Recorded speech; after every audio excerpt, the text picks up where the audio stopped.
வணக்கம் மக்களே, வணக்கம். சற்று முன் கிடைத்திருக்கக்கூடிய ஒரு முக்கியமான தகவல் ஒன்றை தான் பார்க்க போகிறோம் மக்களே.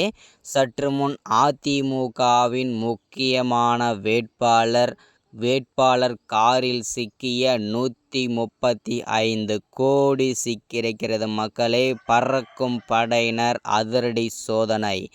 யார் அந்த அதிமுகவின் முக்கியமான வேட்பாளர்? இந்த 135 கோடியும் அவர் காரில் என்ன காரணத்திற்காக கொண்டு செல்லப்பட்டது? இதுவரைக்கும் திமுகவில் இருக்கக்கூடிய முக்கிய வேட்பாளர் தான் இந்த சர்ச்சையில் சிக்கியிருந்தார்கள். தற்போது அதிமுகவில் இருக்கக்கூடிய ஒரு முக்கியமான வேட்பாளர் இந்த சர்ச்சையில் சிக்கிக்கொண்டு விட்டார். யார் அந்த அதிமுகவின் முக்கியமான வேட்பாளர் அப்படின்றத பற்றி தான் இந்த ஒரு காணொளியில் நம்ம தெளிவாகவும் துல்லியமாகவும் பார்க்க போகிறோம் மக்களே. அதற்கு முன்பாக நமது அரசியல் நியூஸ் சேனலுக்கு நீங்கள் புதிய பார்வையாளராக இருப்பதற்கு வாய்ப்புகள் நிறையவே இருக்கிறது மக்களே. முடிஞ்ச அளவுக்கு எல்லாரும் மறக்காமல் நமது அரசியல் நியூஸ் சேனலில் சப்ஸ்கிரைப் பண்ண மட்டும் மறந்துடாதீங்க. சப்ஸ்கிரைப் பண்ண உடனேயே பக்கத்தில் ஒரு பெல் பட்டன் வரும், அதை கிளிக் பண்ணி ஆல் ஆப்ஷனில் போட்டு வச்சுக்கோங்க. தொடர்ந்து நம்ம வீடியோ போட்டோம்னா உங்களுக்கு நோட்டிஃபிகேஷனாகவே வந்துடும். அதை பார்த்து தெரிஞ்சுக்க முடியும். இன்றைக்கான அரசியல் நியூஸ் என்ன, அப்டேட் என்னன்றதை தெளிவாகவும் துல்லியமாகவும் நீங்கள் தெரிஞ்சுக்கலாம் மக்களே. ஓகே, வாங்க வீடியோக்குள்ளே போகலாம்.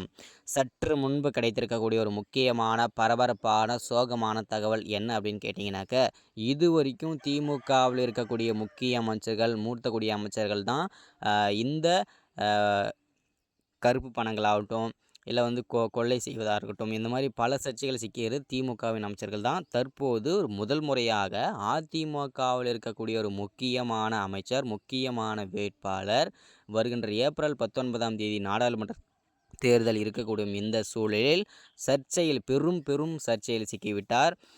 என்ன சர்ச்சையில் அப்படி சிக்கியிருக்கிறார் அப்படின்னா, அதிமுகவில் இருக்கக்கூடிய முக்கியமான அமைச்சர், முக்கியமான வேட்பாளரும் கூட அவர்.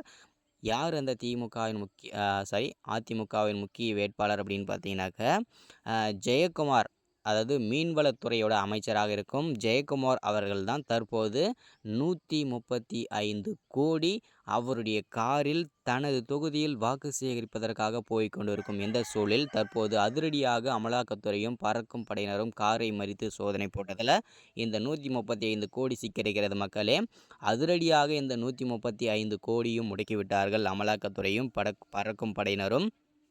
அமைச்சர் ஜெயக்குமாரை அதிரடியாக கைதும் செய்யப்படுவதாகவும் தகவல் வெளியாகி கொண்டிருக்கிறது.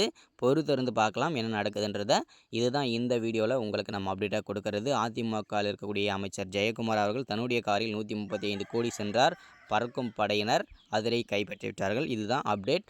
இந்த மாதிரி அரசியல் பற்றின அப்டேட் தொடர்ச்சியாக வேணும்னு நினச்சிங்கன்னா மறக்காமல் சப்ஸ்கிரைப் பண்ணுங்கள், லைக் பண்ணுங்கள். தேங்க்யூ.